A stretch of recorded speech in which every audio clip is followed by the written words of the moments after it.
welcome to my YouTube channel.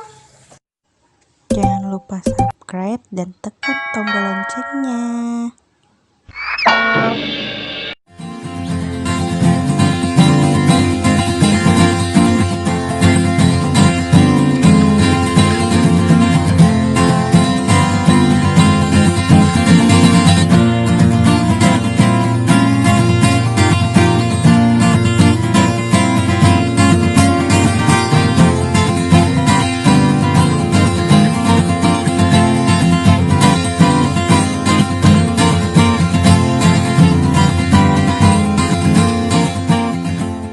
Halo guys, assalamualaikum. Welcome back to my YouTube channel Aka Hidroponik.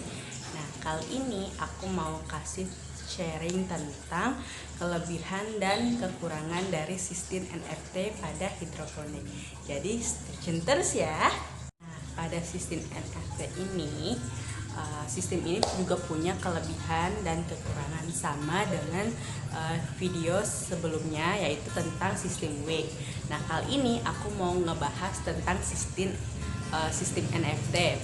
Nah, bukan beberapa hari yang lalu, pokoknya sekitar kemarin lah ya, aku udah nanya sama Mas Bayu. Nah, aku materinya ini dapat dari artikel dari Hidroponikpedia. Nah, aku langsung chat Mas Bayunya kan, nanya, Mas, materi ini boleh nggak saya jadikan YouTube, jadi tentang konten YouTube saya gitu, biar saya juga membagi sharing tentang ilmu hidroponik. Terus katanya, oh iya silahkan aja. Terus akhirnya setelah dapat persetujuan, aku bakal bikin konten ini untuk memberitahu apa kelebihan dan kelemahan dari sistem NFT. Nah, untuk lebih detailnya, teman-teman bisa cek blog dari weblog dari Hidroponikpedia. Kalian bisa cek di sini, teman-teman bisa cek di sini. Itu tulisannya www.hidroponikpedia.com kalau nggak salah. Nah, jadi ada beberapa kelebihan dan kelemahan dari sistem NFT ini. Kali ini aku akan membahasnya satu persatu ya. Jadi jangan kemana-mana. Kita membahas tentang kelebihan dan kekurangan dari sistem NFT ini. Kita bahas dulu apa sih itu sistem NFT ini. Nah, sistem NFT ini panjangan dari Nutrit Film Teknik. Nah, kepanjangannya dari sistem NFT itu adalah itu. Nah, kebanyakan untuk skala industri, sistem NFT ini lebih banyak digunakan dibandingkan dengan sistem Wix atau sistem-sistem yang paling sederhana. Kayak kemarin kan aku bilang sistem Wix ini biasanya digunakan untuk skala rumahan. Beda dengan sistem NFT ini. Sistem NFT ini biasanya sayuran-sayurannya itu dipasarkan seperti ke supermarket, ke minimarket kayak gitu biasanya. Nah, dari sistem NFT ini sayurannya itu menghasilkan sayuran-sayuran yang lebih segar, bukan lebih segar juga sih, malah lebih lebat gitu kan, karena sistem NFT ini memenuhi bukan syarat-syarat sih, kayak oksigen, penutrisiannya lebih terserap ke akar-akar tanamannya, jadi menyebabkan tanaman itu lebih lebat hasilnya dibandingkan dengan dari sistem Wix itu. Nah, konsep dasar dari sistem NFT ini adalah mengaliri tanaman dengan air secara tipis. Ngalirnya tuh tipis, kecil kayak gitu. Terus dia tuh tidak memakai, kayak kalau sistem Wix kan pakai kain flanel, itu makanya disebutnya sistem sumbu kan nama lainnya. Terus kalau sistem NFT ini enggak, dia langsung rock woolnya itu ditaruh dalam sejenis peralon gitulah.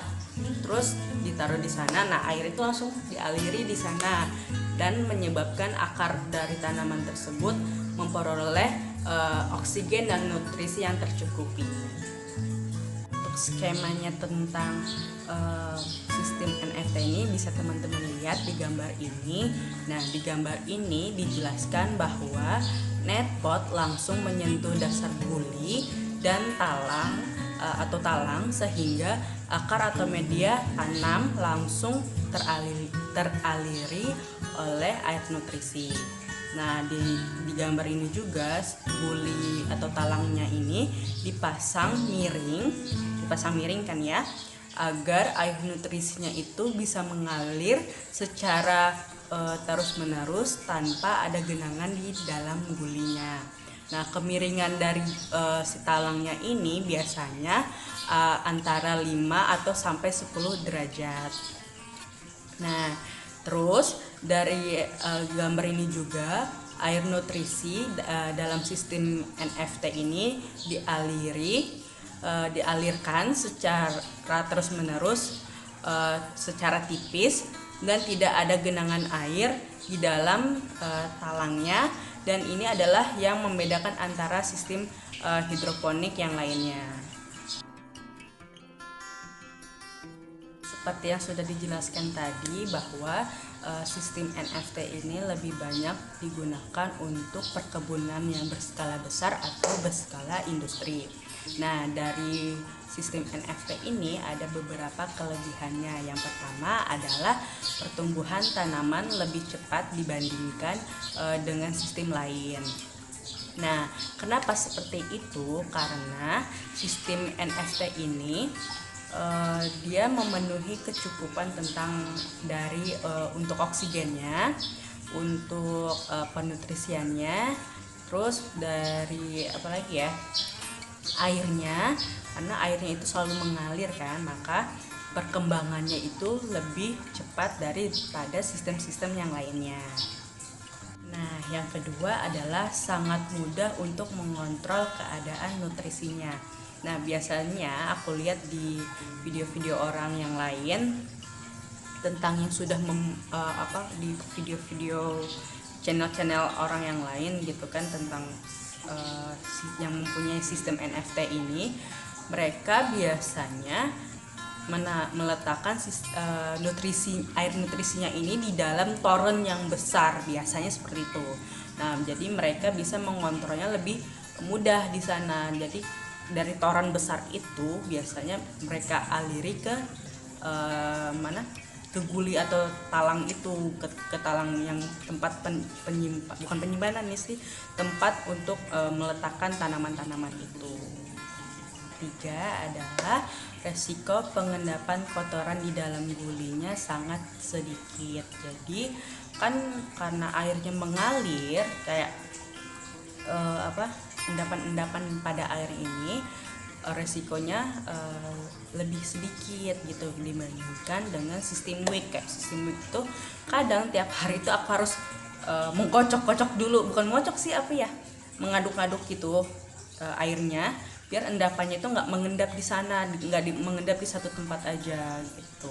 Nah, kalau sistem NFT ini kan karena dia mengalir terus, makanya resiko untuk pengendapannya itu lebih sedikit tuh.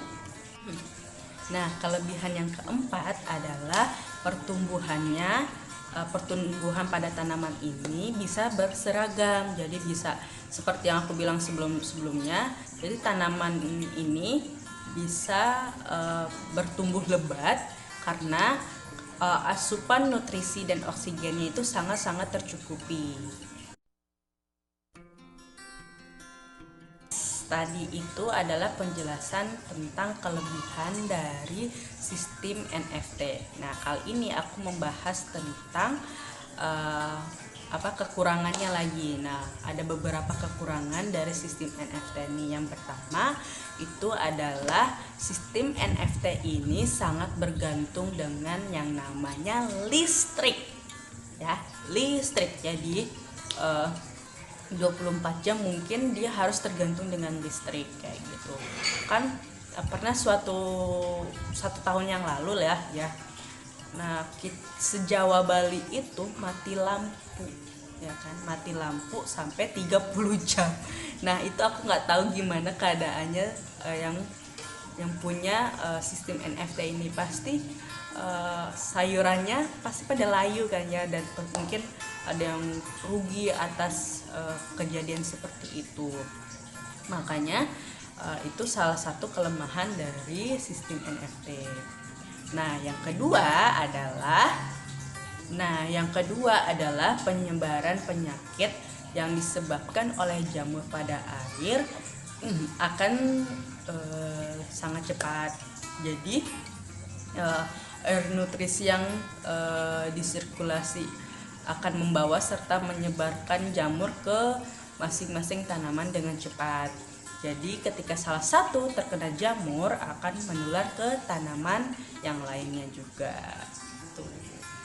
Nah, terakhir yaitu tentang kekurangan dari sistem NFT ini adalah investasinya itu sangat terbilang mahal.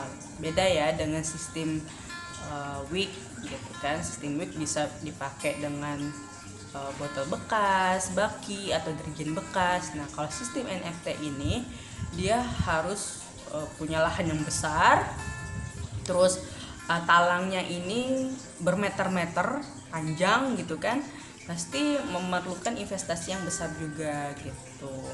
Nah, makanya biasanya sistem NFT ini digunakan untuk skala industri atau skala untuk yang dipasarkan ke supermarket, biasanya seperti itu. Oke teman-teman, bagaimana penjelasan dari aku? Mudah-mudahan kalian bisa paham ya. Atau kalau kalian belum bisa paham, kalian bisa cek di websitenya Hidroponikpedia. Oke, sekian dan terima kasih dari aku. Semoga apa yang aku share bermanfaat. Semoga ilmunya bisa bertambah. Sampai ketemu di video selanjutnya. Dadah. Wassalamualaikum warahmatullahi wabarakatuh.